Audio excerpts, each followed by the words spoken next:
안녕하세요. 만나서 반갑습니다. 역사가 김영준입니다. 아트 오브 워 병법사 제54부 김화패전 관동이 무너지다 라는 주제를 가지고 오늘 여러분들과 함께 할 겁니다. 저희 병법사가 진행된 지 거의 1년 가까이 된 것 같은데요. 세월 참 빠르죠, 그죠? 그래서 1주년을 기념을 해가지고 드디어 오프닝 페이지를 새롭게 바꿨습니다. 예전부터 좀 구상을 했던 건데 오프닝 페이지가 밋밋하다는 생각은 저도 했어요. 그래서 이거를 좀 어떻게 바꿔볼까 그동안 좀 이제 고심을 했죠. 그래서 이제 내린 결론이 뭐냐면은 내가 그림을 그려가지고 한번 여기다가 집어넣어보자 라는 생각을 했었는데 그림을 제가 그렇게 잘 그리지는 못했어요.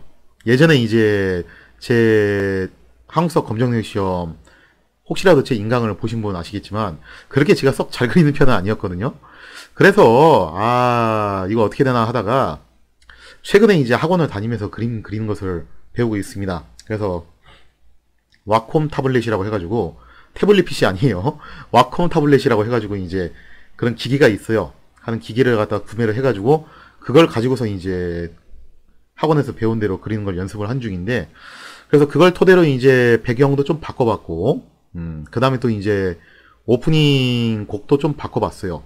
그래서 한 1주년 가까이 돼가고 있으니까 거기에 맞춰가지고 새롭게 한번 시작하는 마음으로 이렇게 변화를 줘봤습니다. 자, 지난 시간에 했던 이야기 함경 국병사 한극함이 패배했다는 소식은 함경북도 전체를 진동시켰습니다. 조선이 마지막으로 믿고 있었던 육친의 최정예 병력들이 모두 갈려나갔다는 거죠. 한극함의 패전 소식은 가뜩이나 불안해하던 함경북도의 민심을 단번에 폭발시키고 맙니다. 결국에는 함경북도 각지에서 반란이 일어났고 조선군은 이를 막을 치안력이 거의 없는 상태였다는 거죠. 그래서 함경북도 일대는 사실상 무정부 상태가 되고 마는데 대략 한 1592년 7월 23일 무렵이에요. 이때쯤 되면은 회령의 국경인, 아주 유명한 인물이죠, 이 사람. 그 다음에 경성의 국세필, 그 다음에 명천의 정말수 등 기타 등등 이런 세력들이 일본군하고 내통을 해요. 그러니까 단순히 이제 조선 왕조에 대해서 반감을 품고서 봉기를 일으킨 정도가 아니라 아예 체계적으로 일본군과 내통을 해가지고 조직적인 반란을 일으켰다는 거죠. 그러면서 함경북도는 결국 가토에게 홀라당 넘어가고 맙니다. 자, 그리고 심지어 반군들은 숨어있던 왕자 임해군과 순하군을 잡아가지고 가토에게 넘겨주죠. 이런 아주 대참사가 발생을 해요. 거기다 이제 도망갔던 함경 국병사 한극함 그리고 함경감사 유영립 등도 전부 반군에게 붙잡혀가지고 일본군에게 넘겨지게 됩니다. 이상의 내용은 제가 그냥 간단하게 약속을 할게요. 왜 그러냐면은 그런 질문 좀 하시는 분들이 계시더라고요. 왜 이 부분은 이렇게 좀 금방 얼렁뚱땅 넘어가시냐. 왜 그러냐면은 제가 조선왕조실록 하고 있는 건 알고 계시죠.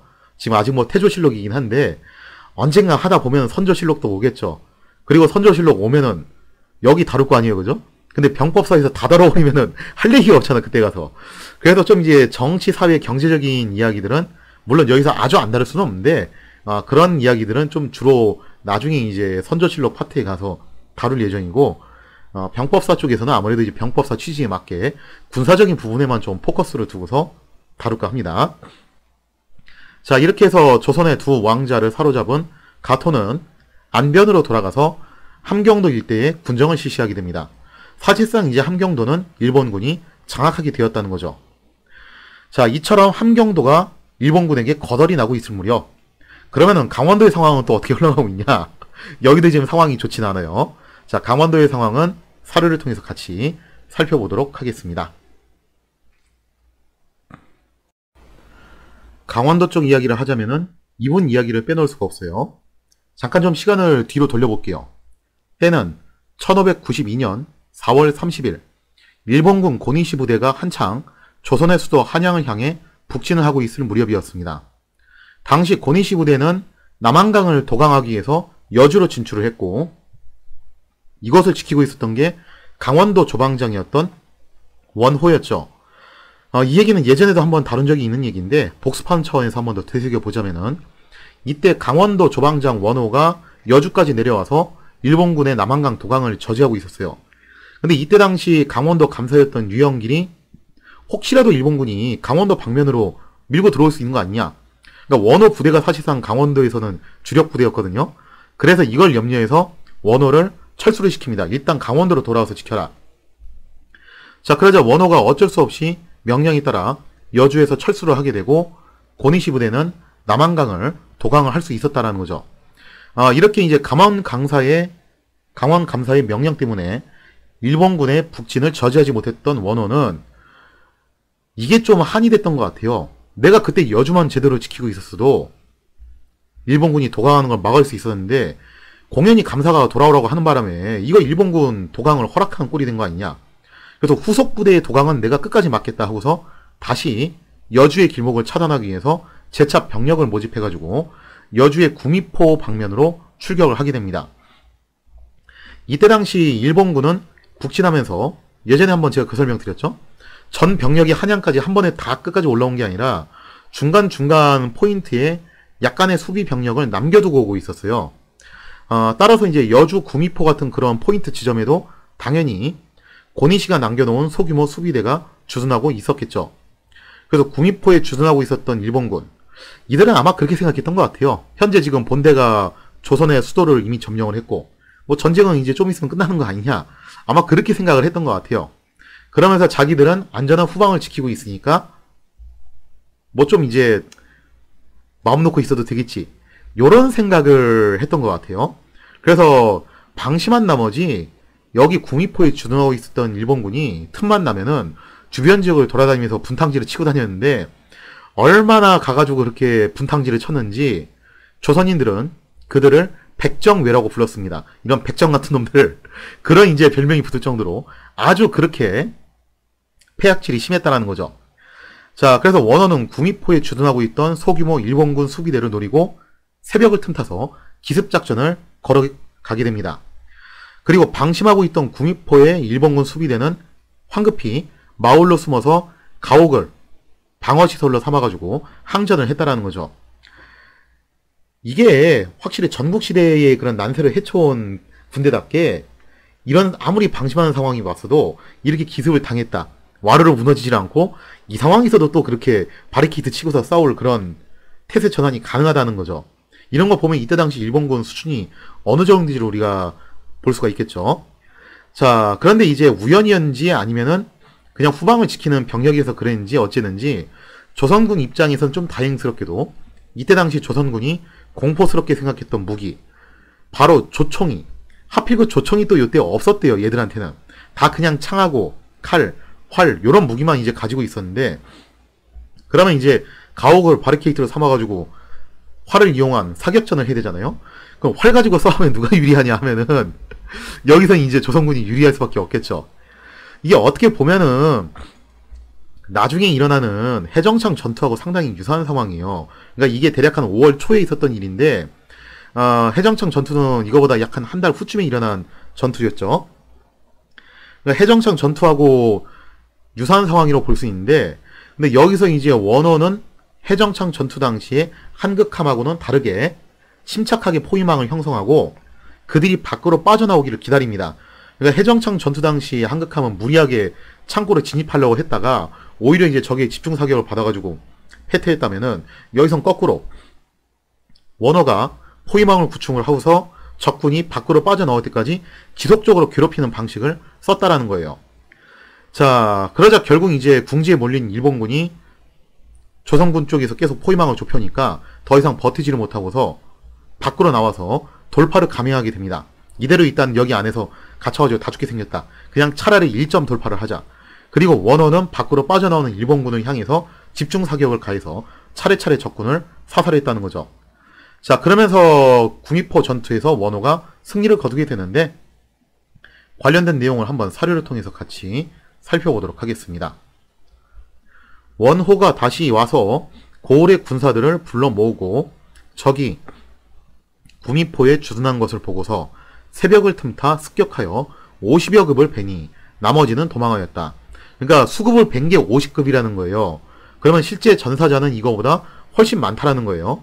누차 말씀드리지만 모든 전사자 수급을 다 베는 게 아닙니다. 이로부터 적이 여주의 길에는 들어가지 못하였는데, 영길이 다시 경문을 보내어 원호를 불렀으므로 다시 돌아갔다.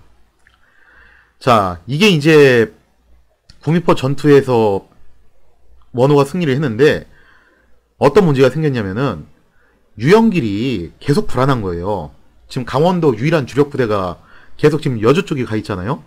그러니까 유영길이 이번에도 또다시 원호를 불러드립니다. 너 거기서 계속 그러고 있지 말고 돌아와라 강원도로.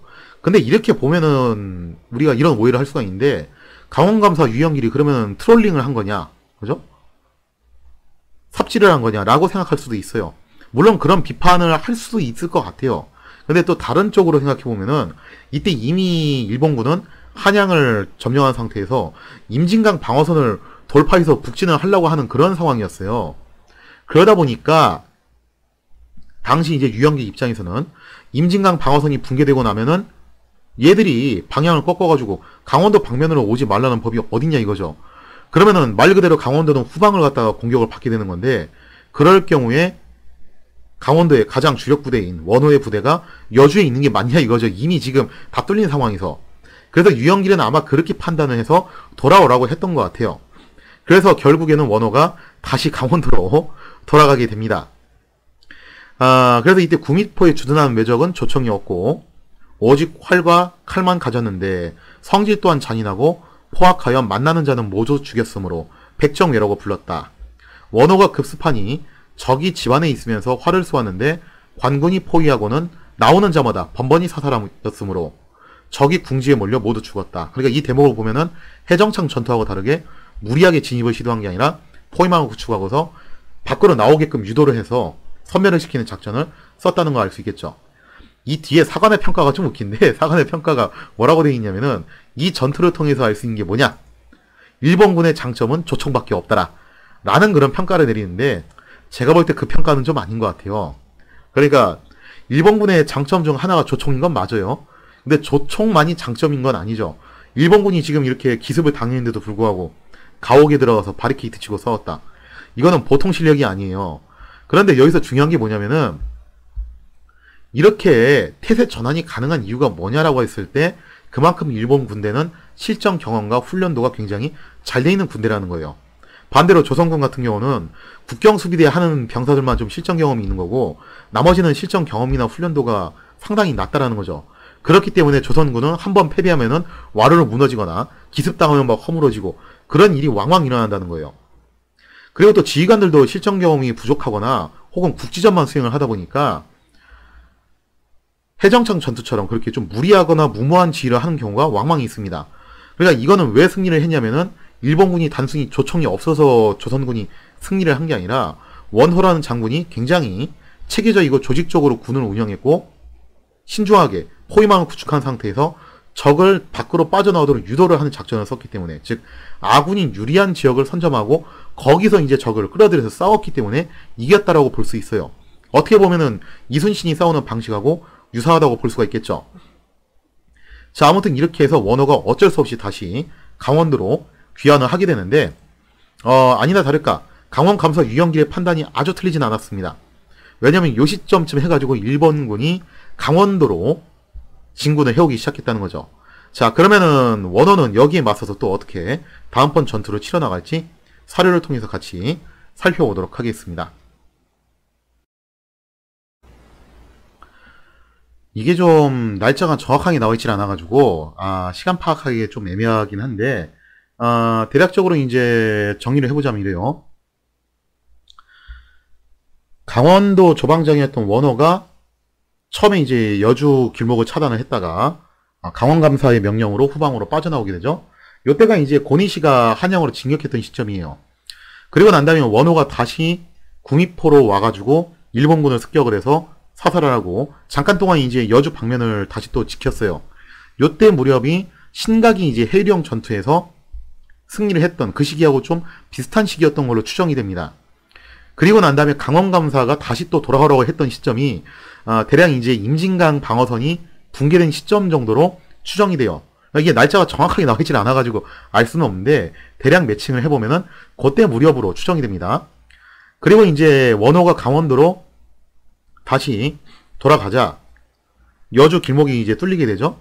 그때 이제 남한강을 일본군이 다시 또 이제 자유롭게 도강을 하게 되는데, 아마 요 시점쯤 해가지고 일본군 후속 부대가 계속 속속들이 한양으로 왔고, 그리고 이제 이때쯤에서 일본군 4번대였던 모리 가스노부 부대가 별다른 방해를 받지 않고 한양에 입성했던 걸로 추정이 됩니다. 그리고 모리 가스노부는 자신의 담당 구역이 원래는 강원도였죠.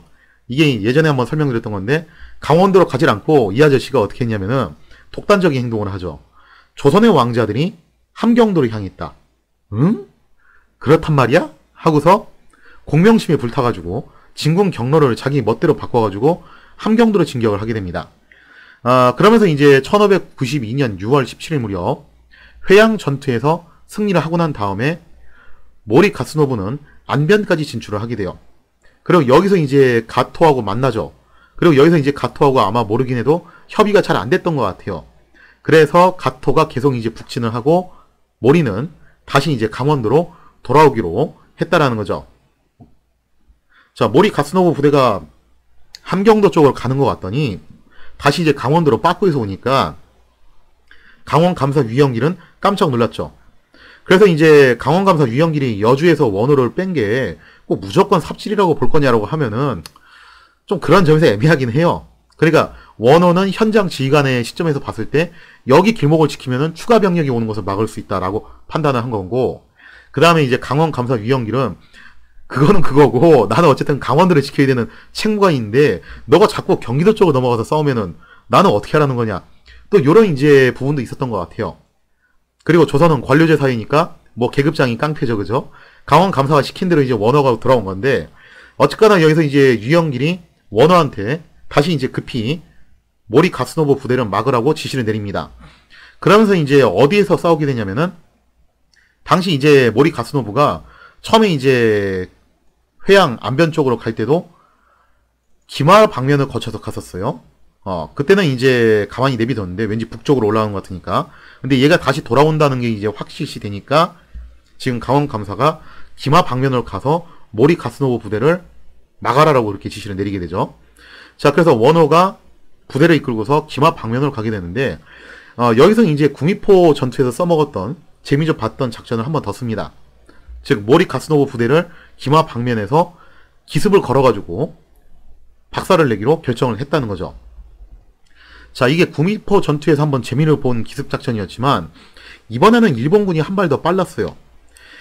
이게 진짜 일본군의 무서운 점인데, 당시 모리 가스노부 휘하에는 시마즈 요시히로처럼 전투에 능한 지휘관들이 포진되어 있었습니다.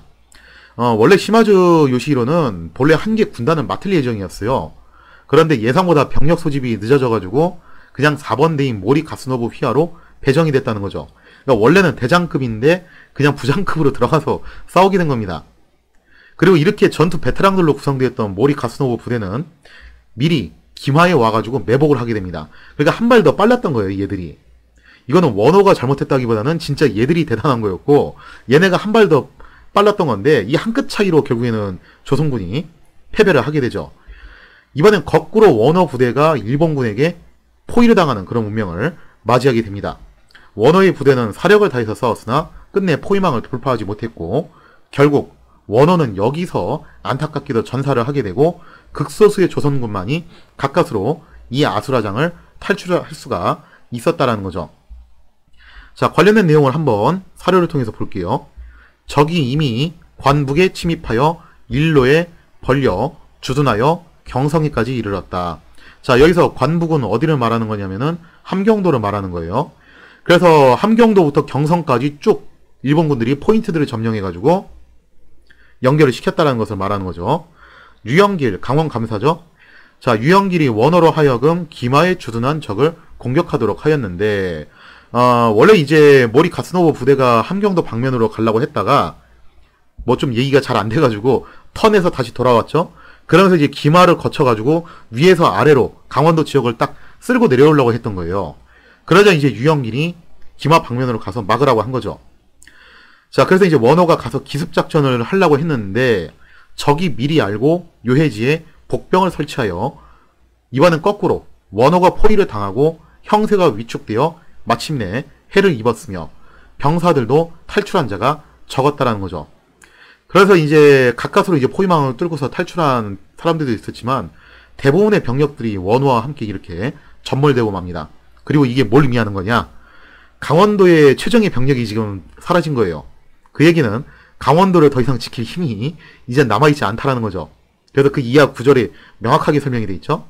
적이 마침내 관동을 크게 노략하여 궁벽한 산골 구석까지 이르지 않은 곳이 없었다라고 되어 있죠. 그러니까 이거는 원호가 뭐 실수를 했다라기보다는 전쟁이라는 게 가끔 그럴 때도 있어요. 양쪽 다 잘했어요. 근데 한쪽이 조금 더 잘한 거예요. 그걸로 이제 승부가 갈리는 경우도 왕왕 있어요.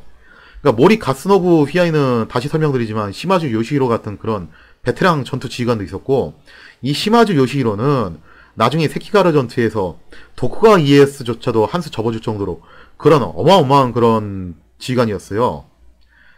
실제로 이제 당시 일본에서 전국시대의 그 수많은 그런 군웅들 가운데서 가장 싸움 잘하는 부대가 어디냐라고 했을 때도 역시 이 시마즈 요시히로 휘하의 사스마번 부대, 이 사스마 깡패들이 제일 싸움 잘한다는 그런 정평이 나 있던 부대였다는 거죠. 그런 부대하고 붙었으니 뭐 원호가 사실 이거는 뭐 선전을 했는데 석패를 했다고 보는 게 좀 맞겠죠. 자, 요렇게 해서 원호 부대가 전멸을 당하게 되면서 이제 강원도는 사실상 거의 무방비 상태에 놓이게 되고, 과연 강원도의 앞으로 운명은 어떻게 될 것이냐? 다음번 사례를 통해서 그 뒷이야기를 살펴보도록 하겠습니다. 이처럼 강원도를 지키는 중핵이었던 원호가 전사하게 되면서 관동 지역의 방어력은 완전히 무력화되게 돼요. 자, 여기서 말하는 관동 지역은 강원도 지역을 말하는 겁니다. 모리 가스노부 부대는 거칠 것 없이 관동 지방 각지를 초토화시키고 다녔고, 조선의 관동 지역은 원주를 제외하면은 거의 곳곳이 유린을 당하게 됩니다. 왜 원주를 제외하면이냐면은 원주가 상당히 요충지거든요. 그러니까 여기는 어떻게 버티고 있었고 나머지 지역은 그냥 다 초토화 당하고 있었다라는 거죠. 때는 이제 1592년 8월 25일, 이제 좀 시간이 한참 뒤로 흘러가요. 그러니까 제가 이게 시간 순서대로 처음에 하려고 했다가 강원도 같은 지역은 그냥 한 번에 몰아가지고 하는 게 좀 나을 것 같아가지고 5월부터 시작해서 8월까지 있었던 일을 지금 이번 파트에 다 몰아서 하는 거니까 좀 이거 참고를 해주시고요. 나중에 제가 기회가 되면은 연표로 정리를 좀 한 번 더 해드릴게요. 자, 1592년 8월 25일에 마침내 일본군은 조선군 관동 지역의 사실상 최후의 보루라고 할 수 있는 원주를 함락하기 위해서 진군을 하기 시작합니다. 원주 목사는 김재갑이라는 사람이었는데, 이 원주 목사 김재갑은 일본군이 원주로 몰려온다는 소식을 듣고 서둘러 방어태세를 갖추었다는 거죠. 원주 목사 김재갑은 이미 60이 넘은 고령이었어요. 거기다가 전쟁 지휘를 할 줄 모르는 문관이었죠. 그런데 원주 목사 김재갑은 나름 또 믿는 구석이 있었습니다. 그게 뭐였냐면은 원주에 있는 유명한 산이 있어요. 바로 치악산. 그 치악산에 위치한 영원산성을 믿고 있었다라는 거죠. 여담인데 제가 이제 가끔씩 얘기하는 그 노론쟁이 있잖아요, 그죠? 그 노론쟁이 그 친구가 원주 출신이에요. 그래서 원주에 대한 애양심이 너무 세가지고 하여튼 입만 열면 원주 얘기 참 많이 하는데, 이 친구가 영원산성을 가봤대요. 가봤는데 가는 길이 정말 장난이 아니라고 그러더라고요. 그러니까 이게 굉장히 험준한 천혜의 요새예요. 이 영원산성은 과거에 그 유명한 궁예가 근거지로 활용한 적이 있는 군사적 요충지였고, 영원산성은 무려 규모가 2km가 넘는 대형 산성입니다. 그리고 포곡식으로 계곡을 끼고 있는, 이 계곡을 끼고 있는 산성을 포곡식 산성이라고 그래요. 계곡을 끼고 있는 포곡식 산성이기 때문에 양옆에 고지에서 협공을 가할 수 있는 그런 정말 천혜의 요새라는 거죠. 다만 단점도 있긴 있어요. 이런 지역은 아무래도 대규모 인원이 오랫동안 농성하기는 조금 힘든 지역이긴 해요. 물자가 굉장히 부족하기 때문에. 자, 근데 어쨌든 간에 이제 김재갑이 영원산성의 방어력을 믿고 있었기 때문에 일본군의 침공 소식에도 크게 걱정하지 않았다라는 거죠. 그래서 김재갑은 오랜 세월 동안 역시 공직생활에 머문 사람답게 하여튼 뭐 공무원 짬밥을 이분이 하루 이틀 드신 게 아니겠죠. 이게 조선이 관료제 국가라는 특징 때문에 참 이런 건 잘 돼 있는데 매뉴얼대로 착착 움직이는 거예요. 그래서 재빨리 지침대로 움직이는데, 조선시대의 그런 수령들이 일부 좀 이제 안 좋은 사례들이 하도 많이 퍼져가지고 다 그렇다는 식의 인식인데, 절대 그런 게 아닌 게, 조선시대 수령들이 도망갈 때 원래 혼자만 도망 안 가요, 절대로. 일단 뭐 하냐면은 물자 다 소개시키고 주민들 전부 다 소개시킨다라는 거예요. 그거 먼저 하고 도망가는 수령들이 사실은 훨씬 많아요, 그게. 그래도 김제갑도 매뉴얼대로 움직입니다. 이게 조선이 관료제 국가라는 특징이 여기서 또 나오는 거죠. 매뉴얼대로 원주의 모든 주민들을 일단 영원산성으로 다 대피를 시켜요. 그리고 자기도 가족들을 싹 다 데리고 챙겨갈 수 있는 물자 싹 다 끌고서 산성으로 들어가서 항전태세를 갖추었다는 거죠. 근데 문제가 뭐냐면은 이렇게 험준한 산성으로 다 피난을 가게 되면은 그 산성 안에 인구가 바글바글 하겠죠. 그리고 물자를 가져가면 얼마나 가져갔겠어요, 이때. 급하게 가야 되니까. 기껏해야 뭐 한 일주일치, 열흘치? 그 정도일 거예요. 그러니까 이런 청야 산성 입보 전술의 단점이 뭐냐면은 장기 항전을 하기가 좀 상당히 불리하다는 겁니다. 어떤 면에서 보면은. 자, 그래서 이제 가뜩이나 험준한 지형에 위치한 산성인데 조선군이 이렇게 청야 입보 전술로 나오니까 조선군의 그런 행동을 보고서 일본군이 적잖이 당황하게 돼요. 이거 뭐야? 하는 거죠. 원주에 갔더니 텅 비고 아무것도 없어요. 그죠? 그래서 이제 딱 보니까 근처에 산성이 있네? 가는 길도 정말 거지 같고, 가봤더니 이거는 더 거지 같은 산성이 있는 거예요. 이거 도대체 어떻게 공략하냐 이거죠.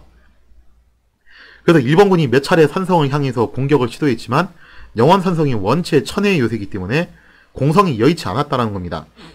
결국 일본군은 진도를 빼지 못한 채 지지부진하게 되고, 김제갑은 영원산성의 방어력을 믿으면서 점차 또 방심을 하게 돼요. 또 이분이 여기서. 이거는 천하무적의 요새야. 쟤들은 여기 못 들어오겠지. 또 그런 생각을 하게 됐다는 거예요. 진짜 확실히 일본군이 전국시대에 난세를 헤쳐온 그런 군대라는 게 여기서 또 나오는 건데, 프로페셔널한 군대는 여기서 정말 또 차이가 나요.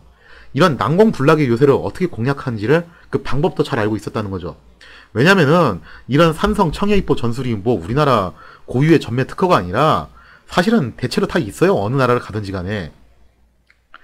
일본도 우리나라처럼 산이 많은 나라라 가지고 이런 거 없을 것 같아요. 걔들도 이런 거 있어요. 전국시대에 정말 많이 해봤어요. 그래서 어떤 식으로 해야 되는지를 갖다가 아는 거예요. 그래서 이럴 때 일본군이 잘 쓰는 수법 한 가지. 첫 번째가 뭐냐면은 지금까지 많이 썼던 메뉴였죠. 유인작전입니다. 일단 도망가는 척해요. 자, 그래서 이제 일본군이 몇 차례 공성을 시도해보다가 여의치 않자 성을 포기하고서 철군하는 척했다라는 거죠. 이때 만약에 적군이 추격해서 나오면은 그거를 함정을 파가지고 쌈타 먹은 다음에 역공을 가해서 공격을 하는 건데, 확실히 김제갑이 문관이라서 그런지 신중하게 행동을 합니다. 추격은 안 해요. 그런데 김제갑이 여기서 이제 오판을 한 게 뭐냐면은 일본군이 갔다. 가뜩이나 이제 우리도 물자도 좀 부족하고 그랬었는데 얘들이 빨리 빠져져가지고 다행이다라고 생각하면서 안도의 한숨을 내쉬고 여기서 이제 안심하고 방심했다는 게 문제입니다. 그리고 일본군이 공성을 시도하는 과정에서 며칠 좀 시간을 끌었잖아요. 그러면서 그냥 허송세월을 한 게 아니라 아무리 천혜의 요새라 하더라도 취약 지점은 있을 거라는 거예요. 그 취약 지점이 어딘지를 미리 파악을 해놓은 거예요. 그리고 철군하는 척 하면서 조선군의 방심을 유도를 한 다음에 재빨리 돌아와가지고 취약 지점을 향해서 기습을 걸어오기 시작했다는 거죠. 자, 그러면서 이제 미리 파악해둔 취약 지점을 맹렬하게 공격을 하자 이 한 번의 기만작전에 완전히 넘어간 조선군은 단번에 붕괴가 되고 영원산성은 이렇게 순식간에 함락이 되었다라는 겁니다. 자, 관련된 내용을 한번 사료를 통해서 보면요. 앞서 관동의 주연이 모두 적에게 노략질을 당하였으나 이미 강원도 대부분 지역은 초토화당한 겁니다. 원주만은 온전하였다. 적이 이미 원호의 군사를 패배시키고 드디어 곧바로 원주로 침입하니, 곧바로라고 했는데 날짜상 보면 제가 볼 때는 거의 한 2달 정도 간격이 있는 얘기예요. 이거는 침입하니 원주 목사 김제갑이 고을 안에 사대부와 서민 그리고 온 가족을 데리고 산성으로 들어갔는데, 그러니까 자기만 딱 들어간 게 아니라 거의 원주에 있는 모든 주민들을 다 이주를 시킨 거예요. 그러니까 이런 것들을 재빨리 이주시키고 착착착 진행시키는 거 보면은 조선이 갖고 있는 행정력 시스템이 얼마나 위력이 있는지를 갖다 우리가 좀 알 수 있겠죠. 자, 그렇게 해서 산성으로 들어갔는데 험한 지세만 믿고 설비를 하지 않았다라고 돼 있는데, 이게 방심한 것도 좀 있겠지만 또 한편으로는 김제갑이 이 사람이 전문 지휘관이 아니잖아요. 그죠? 전문 무관 지휘관이 아니다 보니까 좀 잘 몰라서 그랬던 것도 있는 것 같아요. 제가 볼 때는. 적이 2-3번 성밖까지 왔다가 되돌아감으로, 그럼 몇 번 이제 깔짝거리다가 이제 철군하는 척 하는 거죠. 성 안의 사람들은 더욱 그들을 얕잡아 보았다. 하루는 적이 잠깐 퇴각하는 채 하다가 곧바로 군사를 돌려 허점을 틈타 습격하였으므로 성이 금방 함락되었다. 자, 그래서 이제 이런 부분들은 단순히 뭐 김제갑이 방심해서 자만해서 뭐 그런 것도 좀 있긴 있겠죠. 그러나 그거 못지않게 이제 생각해봐야 될 게, 김제갑이 이끌고 있던 부대는 정말 내륙을 수비하는 그런, 요즘으로 치면은 향토 예비군에 해당하는 군대이기 때문에 실전 경험이 거의 전무한 부대예요. 거기다 김제갑 역시 실전 지휘 능력이 전무한 사람이죠. 그러다 보니까 잘 몰라서, 경험이 부족해서 그런 것도 꽤 비중이 있지 않겠냐라는 생각을 해볼 수가 있겠죠. 자, 그러나 김제갑은 도망가지 않고, 사실 뭐 도망갈 때도 없긴 하죠. 어쨌든 도망가지 않고 굴하지 않고 싸우다가 전사를 하였는데, 처자도 모두 따라 죽었으므로 사람들이 한 가문에 충효열이 나왔다고 하였다. 외적이 드디어 원주에 주둔하고 군영을 지평현까지 연결하여 경성에 이르는 길을 확보하였다라고 돼 있죠. 자, 이렇게 놓고 보면은 아쉬운 게 그겁니다. 예전에 이제 회양성 전투 사례도 그렇고, 이번에 이제 원주 전투 사례도 그렇고, 문관 지휘관들이 정말 사력을 다해서 자기들이 할 수 있는 수준 내에선 최선을 다해서 싸웠어요.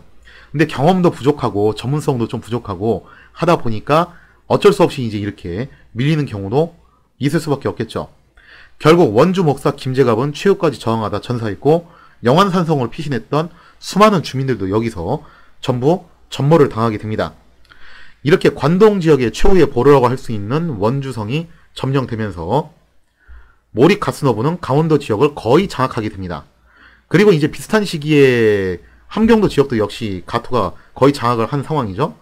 자, 이렇게 조선은 함경도에 이어서 강원도마저 상실하게 되면서 사실상 국토의 동부 지역, 함경, 강원, 일본군이 상륙한 경상도까지 아예 그냥 반으로 딱 잘라가지고 동부 지역을 사실상 상실하는 대위기를 맞이하게 되었다는 거죠. 자, 과연 이 위기 상황을 어떻게 돌파할 것인가? 근데 위기가 있으면 또 기회가 있죠. 여기서 드디어 조선이 그렇게 기다리던 게 오게 됩니다. 뭐가 그렇게 오게 되냐? 그 이야기는 다음 시간에 이어서 계속하도록 하겠습니다.